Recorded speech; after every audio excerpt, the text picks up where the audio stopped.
My name is Daisy Reynoso, and the two countries that I will be comparing is India and Guatemala.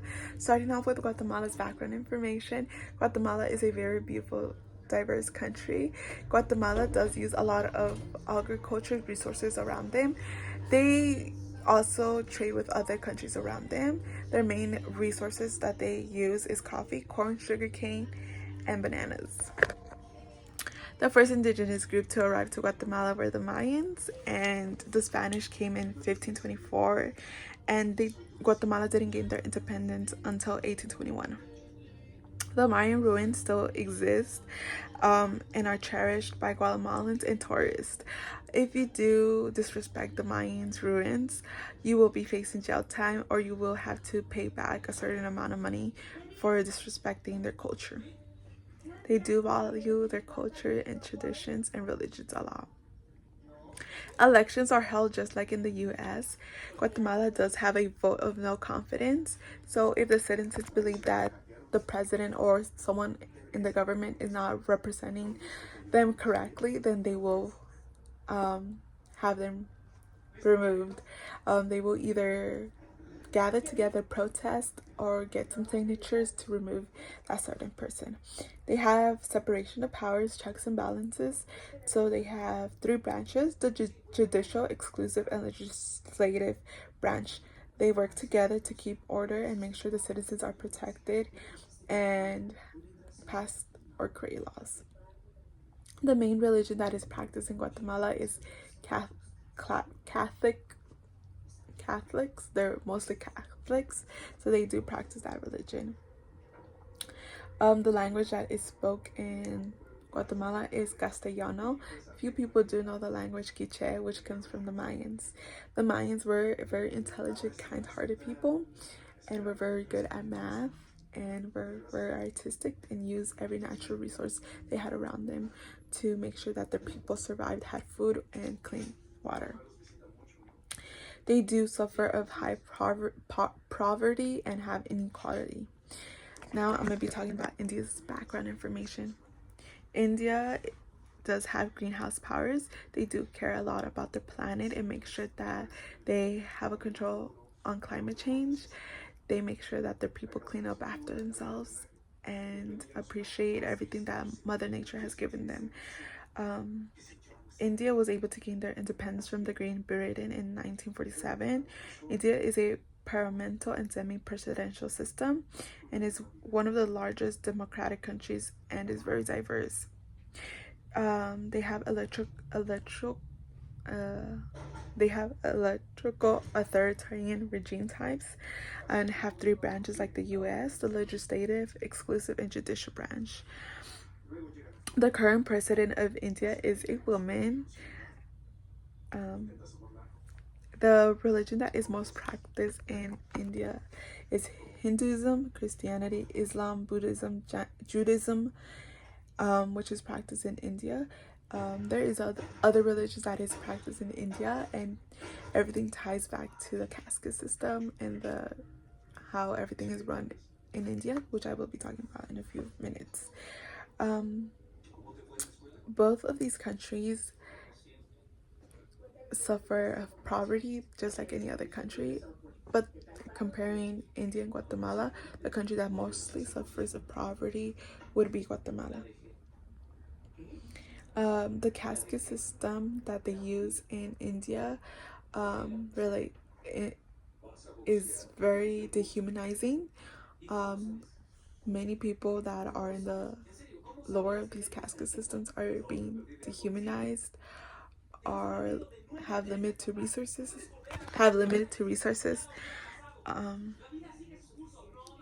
and don't have the same equality as any other person that would be in the higher system. So I did learn a lot about these two countries, that they do care a lot about social class, and that if you live in the bottom of the system, like you live in poverty, you're a lower class person, you will not have the same rights as someone who is in the middle class, per se. If there is a crime, or there's a crime, the most likely the one that will be found guilty is someone who's living in the lower class system because they don't have the same rights, don't have the same voice as someone in the middle class, which is very sad. Now I'm going to be talking about culture, traditions, and religions.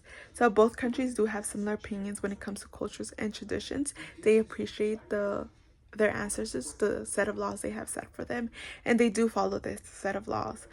But this is also a bad thing because as we are moving on to a modern world where things should be more accepted, our thinking should be changing, we should have a positive mindset, they still have those negative mindsets. They still have those negative mindsets that their ancestors had for them. For example, in both countries, women are seen as housewives. They're supposed to take care of the homes, they're supposed to cook, be breeders, and not work, right? They're not allowed to have an education, which their ancestors had set for them. But times have changed. We want to see women be more leaders in their country. We want to see them have an education. But because of religion, they are not allowed to have an education, are not allowed to have a career, are not allowed to walk down the street without a man, for example, because of religion. Religion has stopped these women from being successful. Their culture does ties to the religions and the traditions they practice, and because of this, many women, have to depend on a man. Starting off with Guatemala, machismo does exist in Guatemala. So for those of you guys that do not know what machismo is, it is that a man is superior than a woman. A man is the head of the house and has the last word. And this is unfortunately sad, and many Guatemalan women do not have a say and are not believed let's say in a case of violence, domestic violence, they are not believed because they are a woman. And this is something that I found in both countries, that many women that live in poverty face a lot of sexual abuse, are violated, are being dehumanized, don't have the same human rights as someone in the middle class or higher class. And yeah, we need to see more women being leaders. We need to see them having a option of choosing between going to school or working. So now I'm going to be talking about education. So there are luckily organizations that the UN has held for them to have an education. Guatemala and India, women's, as we see, some are not disobeying the religion. They still believe in the religion, but are still seeking for an education. So these organizations help women find an education. They help them explore the career options. So an organization that helps these women would be the Trust Fund for Girls Educations, which works with Guatemalans and Indian women to find an education. They teach them how to be leaders of their country. They teach them that they do not need a man to think for themselves, to have an education, to finish middle school, go through high school, and after that you could think of if you want to go to college or if you want to work. They want to make sure that these women don't just think of marriage, like at a young age, don't think of marriage, think of being a leader of your country. There are laws that say that you have to get married. Once you're 18, you can get married, but many girls do suffer of early marriage, and their families do this to secure their economy status or because they think that this is the right decision for their daughters. But when a girl is set to marry at the age of 14, 15, they face a lot of sexual abuse and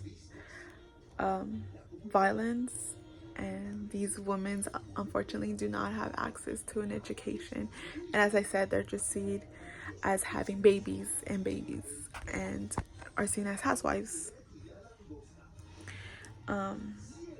Another thing that I found is that they do not have any civil, they face a lot of discrimination. And on this research I was doing, many girls, women believe that if boys are taught at a young age how to respect a woman, then they will have a different perspective of how they see women. Yeah, so now I'm going to be talking about reproductive rights. Guatemalans' reproductive rights are worse than in India because there are strict laws. They do not have access to healthcare easily as a man will have in Guatemala. Women are not allowed to have an abortion, and birth control is very limited to women. So only a few women are allowed to have these birth controls. They have to fill out a questionnaire. Let's say, why do you want birth control? Which is ridiculous because a woman should have access to birth control. They should have access to having condoms. In Guatemala, sex education is not allowed. Which is unfair compared to in India, where sex education is allowed in India. Although abortion is not allowed in India unless the woman's health is in danger. In Guatemala, if you do attempt to have an abortion, you will face jail time, and there are laws that you would face if you have an abortion. The casket system is harming India women a lot because there is a lot of sexual violence. Lower class women work as prostitutes, and this is just something that continues to happen as the years pass on. Their family, these prostitutes, women they tell them, oh, if you work for me, like the gang members say, if you work for me for a certain amount of time, like I will pay you back with all these luxury goods, like I'll take care of your family, I'll look after them, which is all lies.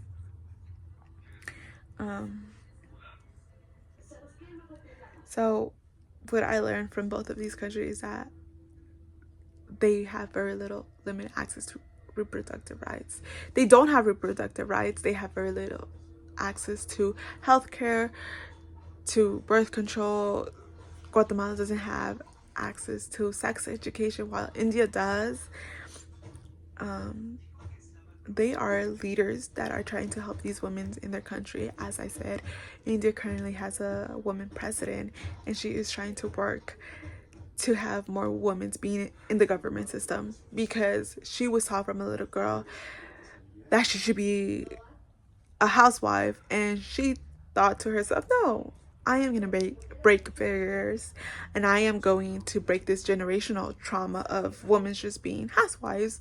So she decided to further her education, and look at her now. She shares her stories to inspire other women to get out there, get an education, and do not rely on a man for anything. In Guatemala, we have Rigoberta Menchú, who is an activist for indigenous groups, indigenous women. She fights for their rights. She wants them to have access to the same healthcare as any other woman in Guatemala. And no matter their social status, she wants them to be happy in their land and not have Guatemalan government try to remove them from their land. She is a Nobel Prize winner, and she has protested for women's rights and made sure that a war that happened in Guatemala was heard about. So I'm going to be talking quickly about the 36 years Guerrera War, that many thousands of women were raped, and high violence of murder happened to these women. They were silenced for many years, but as I said, Rigoberta Menchú investigated about this incident that happened during the Civil War, and she made sure that these women's stories were heard. She made sure that justice for them was made. She went up to the government. She is a woman who is fearless, is a fearless leader, is not scared of anything. She made sure that these women had justice, and they made sure that their stories were heard, and that those who committed the crimes faced the government. So that is it for my country comparison. If you have any questions, please let me know.